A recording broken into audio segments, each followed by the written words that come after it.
And the artist this week is Roger Dean, who actually designed this T-shirt, which is green and blue, and with a green screen, as you can see, it's gone very funky. Roger Dean is an English artist. He created album covers for some of the top progressive rock bands from the late 1960s onwards. Wow. When I was a teen, I enjoyed listening to an English band called Yes, which is this T-shirt here. And I was very fortunate to get them, to see them at the Grove in Anaheim. Wow. This is back in 2014. And so Roger Dean's well known for his fantastical worlds. So let's learn more about him. Over to you, Sarah. Hi, thanks, Dick and Patty. Yes, we'll be talking a lot about the band Yes today. So yes, as Dick was mentioning, Roger Dean is our artist of the day. William Roger Dean was born August of 1944 in Ashford, Kent, but much of Dean's childhood was spent in Greece, Cyprus, and from age 12 to 15, Hong Kong, so his father could carry out British military duties. Dean was very keen on natural history as a child, and Chinese landscape art and feng shui became particular influences on him during his time in Hong Kong. He cited landscape as his greatest influence and source of inspiration. The family returned to England, and Dean enrolled at the Canterbury School of Art and subsequently the Royal College of Art. He originally focused on furniture design and the psychology of architecture, and his thesis was on producing a sense of tranquility in domestic architecture.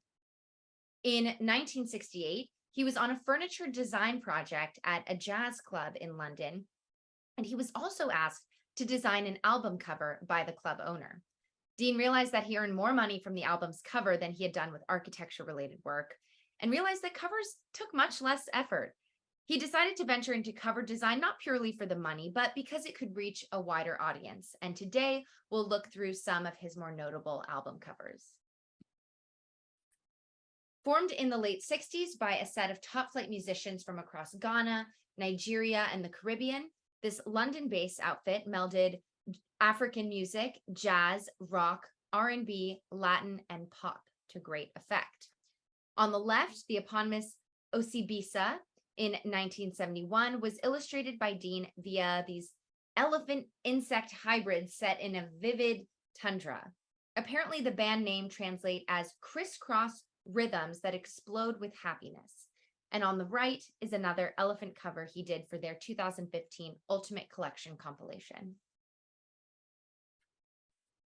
With Gentle Giant's octopus, Dean went for the literal. Here he chose not to explore the fantasies of his mind and instead offered a direct interpretation. A gargantuan red cephalopod depicted thrashing around on the rocks in a rough sea. The US and Canadian release of this album actually featured a different image, though, by Charles White of an octopus in a jar.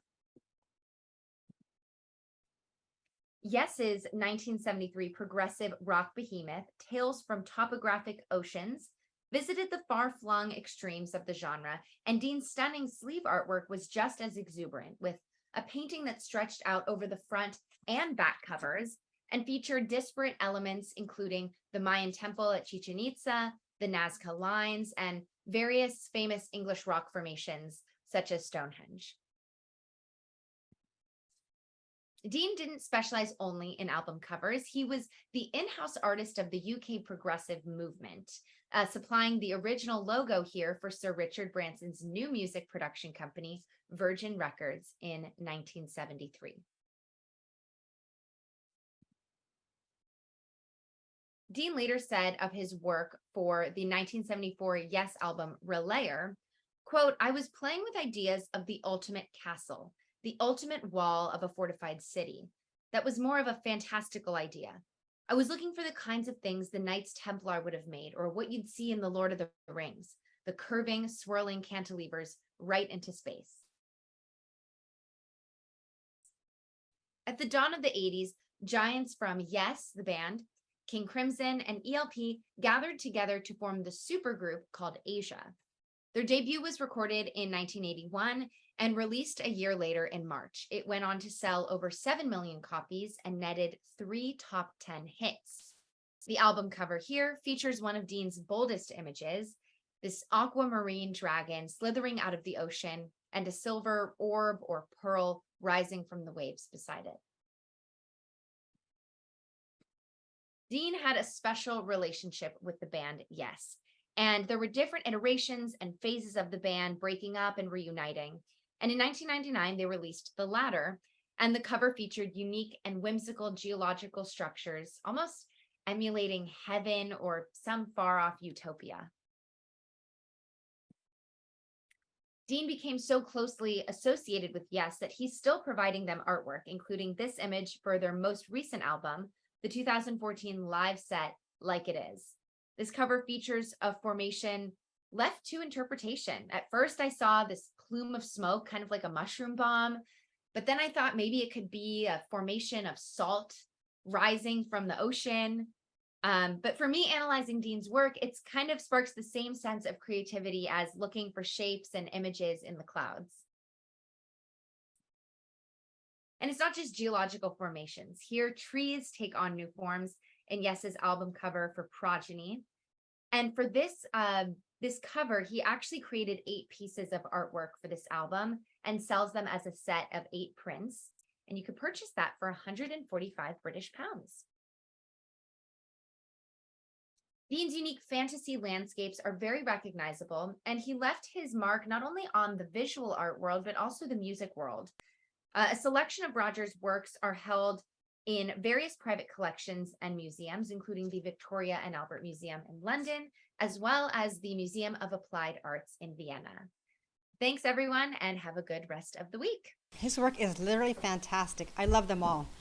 I believe he designed some postage stamps too, Dick. Yes, he did, yeah. And as you know, I collect postage stamps. So, yes, thanks, Sarah. That was awesome. I've always wanted to see Roger Dean featured on our art talk. Finally got it. So, yeah, Roger Dean designed 6 stamps for the Isle of Man post office in 2016. And I think we can take a look at them. There they are.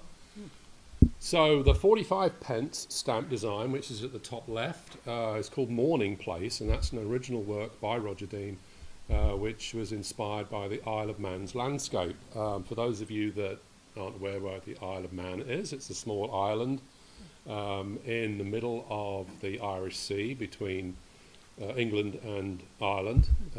It is its own self-governing little mini country within the UK, within the United Kingdom. And it actually has one of the oldest parliaments in the world. Believe it or not. Yes, it does. Anyway, the other, I digress. The other 5 are album covers from Yes and the other British progressive band Uriah Heep.